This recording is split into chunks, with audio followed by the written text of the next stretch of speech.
আচার্য চাণক্য, যিনি কৌটিল্য বা বিষ্ণুগুপ্ত নামেও পরিচিত ছিলেন, তিনি ছিলেন প্রাচীন ভারতীয় একজন দার্শনিক, রাজ উপদেষ্টা, অর্থনীতিবিদ ও অর্থশাস্ত্র নামক রাষ্ট্রবিজ্ঞান বিষয়ক বিখ্যাত গ্রন্থের রচয়িতা। রাষ্ট্রবিজ্ঞানের পাণ্ডিত্যের জন্য তিনি ভারতের মেকিয়াভেলি নামেও পরিচিত ছিলেন। চাণক্য জীবন এবং সংগ্রামকে সহজভাবে দেখেছিলেন। রাজ উপদেষ্টা হয়েও তিনি কুড়ে ঘরে জীবনযাপন করেছিলেন। চাণক্যের নীতি ও বাণী দ্বারা আজও যে কোনো মানুষের চিন্তাধারা পরিবর্তন হতে পারে। যারা পরিশ্রমী তাদের জন্য কোনো কিছুই জয় করা অসাধ্য কিছু নয়। শিক্ষিত কোনো ব্যক্তির কাছে কোনো দেশই বিদেশ নয়। মিষ্টভাষীদের কোনো শত্রু নেই। ইন্দ্রিয়ের যে অধীন তার চতুরঙ্গ সেনা থাকলেও সে বিনষ্ট হয়। 100 মূর্খ পুত্রের চেয়ে একটি গুণপুত্র বরং ভালো। একটি চন্দ্রই অন্ধকার দূর করে, সকল তারা মিলেও তা পারে না। গুরু শিষ্যকেও যদি একটি অক্ষর শিক্ষা দেন, তবে পৃথিবীতে এমন কোনো জিনিস নেই যা দিয়ে সেই শিষ্য গুরুর ঋণ শোধ করতে পারে। আদর দেওয়ার অনেক দোষ, শাসন করার অনেক গুণ, তাই পুত্র ও শিষ্যকে শাসন করাই দরকার, আদর দেওয়া নয়। মন খাঁটি হলে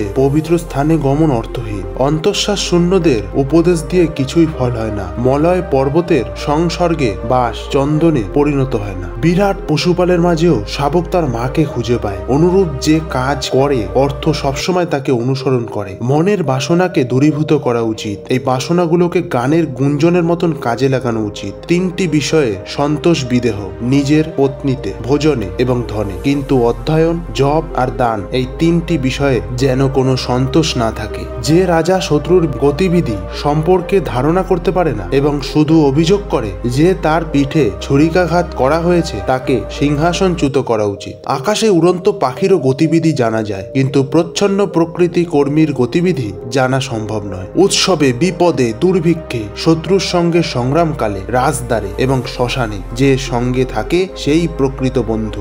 ঋণ, অগ্নি ও ব্যাধির শেষ রাখতে নেই, কারণ তারা আবার বেড়ে যেতে পারে। একটি দোষ বহু গুণেরও গ্রাস করে। একটি মাত্র পুষ্পিত সুগন্ধ বৃক্ষে যেমন সমস্ত বন সুবাসিত হয়, তেমনি একটি সুপুত্রের দ্বারা সমস্ত কুল ধন্য হয়। সুবেশভূষিত মূর্খকে দূর থেকেই দেখা ভালো। যতক্ষণ সে কথা না বলে ততক্ষণই তার শোভা। কথা বললেই মূর্খতা প্রকাশ পায়। যারা রূপ যৌবন সম্পন্ন এবং উচ্চ কুলজাত হলেও বিদ্যাহীন, তারা সুবাসহীন পলাশ ফুলের মতন বেমানান। ধর্মের চেয়ে ব্যবহারই বড়। দুর্বলের বল রাজা, শিশুর বল কান্না, মূর্খের বল নীরবতা, চোরেদের মিথ্যাই বল। দরিদ্র, রোগ, দুঃখ, বন্ধন এবং বিপদ সবকিছুই মানুষের নিজেরই অপরাধ রূপ বৃক্ষের ফল। অধমেরা ধন চায়, মধ্যমেরা ধন ও মান চায়, তাই মানই মহতের ধন। আড়ালে কাজের বিঘ্ন ঘটায়, কিন্তু সামনে ভালো কথা বলে। যার মুখে মধু কিন্তু অন্তরে বিষ, তাকে পরিত্যাগ করা উচিত। বীজ থেকে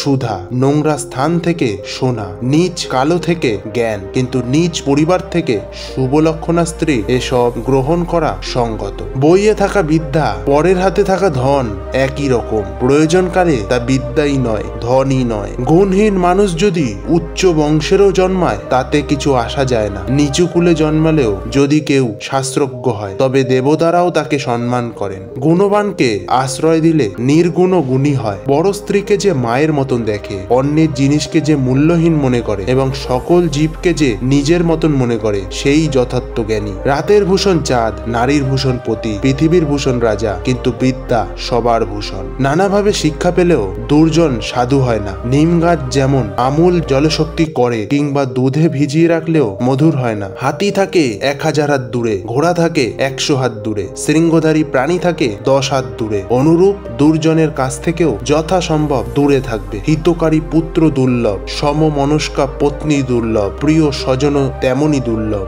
দুষ্টা স্ত্রী, প্রবন্ধক বন্ধু, দুর্মুখ হৃত এবং সর্পগৃহে বাস মৃত্যুদ্বার, এ বিষয়ে সন্দেহ নেই। একটি কুবৃক্ষের কোটরেও আগুন থেকে যেমন সমস্ত বন ভস্মীভূত হয়, তেমনি একটি কুপুত্রের দ্বারাও বংশ দগ্ধ হয়। গৃহে যার মা নেই, স্ত্রী যার দুমুখ, তার বনে যাওয়াই ভালো, কারণ তার কাছে বন আর গৃহে কোনো তফাৎ নেই। বিদ্যাবত্তা ও রাজপদ, এ দুটি কখনো সমান হয় না। রাজা কেবল নিজ দেশেই সমাদৃত, বিদ্বান সর্বত্র সমাদৃত। সত্যনিষ্ঠ লোকের অপ্রাপ্য কিছুই নেই। বিদ্বান সকল গুণের আধার, জ্ঞান সকল দোষের আকর। তাই হাজার মূর্খের চেয়ে একজন বিদ্বান অনেক কাম্য।